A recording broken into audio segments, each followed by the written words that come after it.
Sweeping flames sent some families in the Northland running from their apartments. Lindsay Shively's live near I-29 and Berry Road with the very latest. Good morning, Lindsay. Hey, good morning, Krista. 16 apartments in this complex affected by this. Flames shooting through 3 of them and smoke so heavy and thick it spread through another 13 apartments. Those 3 apartments that had fire tearing through them are really in bad shape this morning. And one of those apartment dwellers, this is Trevor Turner. He lived in the apartment right above where the fire started. Trevor, you said you heard the alarm, but there have been a lot of false alarms, so you're kind of checking around. What was happened when you finally realized this is real?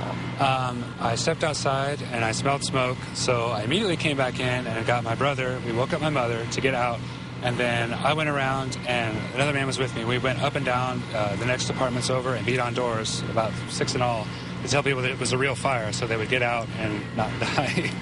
Seriously, if you hadn't been awake, what do you think would have happened today? I think a lot of people would have been hurt or dead because people don't take fire alarms seriously. So I thought it was important to make sure they were awake and got out. And you're talking about what happened right after you guys got out. You were watching the firefighters fight this. What did it look like in your apartment? Well, my apartment was fine, but the flames burst out of the lower apartment, and then my apartment windows burst out, and the flames got in there, and they were just basically shooting water over everything, trying to get stuff out. And later on, they were chopping holes and stuff, trying to put out all the embers.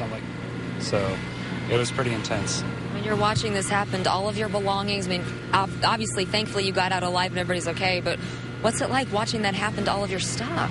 Oh, that is a major drag. It's like, oh, that's gone, and there's nothing I can do about it, but at least I'm okay, and soon I'm just going to have to start replacing all this stuff, so that's about it, really. We're very glad you're okay, too. Thank you for talking to us, Trevor. And that is the good news in this. Nobody was hurt in this, although there were 16 apartments involved in this fire. They're still looking for a cause. Trevor, you were talking about how you had heard what the cause of the fire might have been. What did you hear?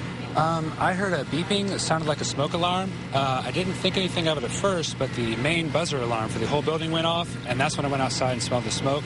So I think it was the smoke alarm that made me realize there was a fire. It was smoke downstairs. Downstairs, okay. Somebody's kitchen. Thank you, Trevor. So they're still working on investigating that, but again, nobody hurt in this fire. We're in the Northland just by I-29 and Berry Road. We're live. Lindsay Shively, NBC Action News.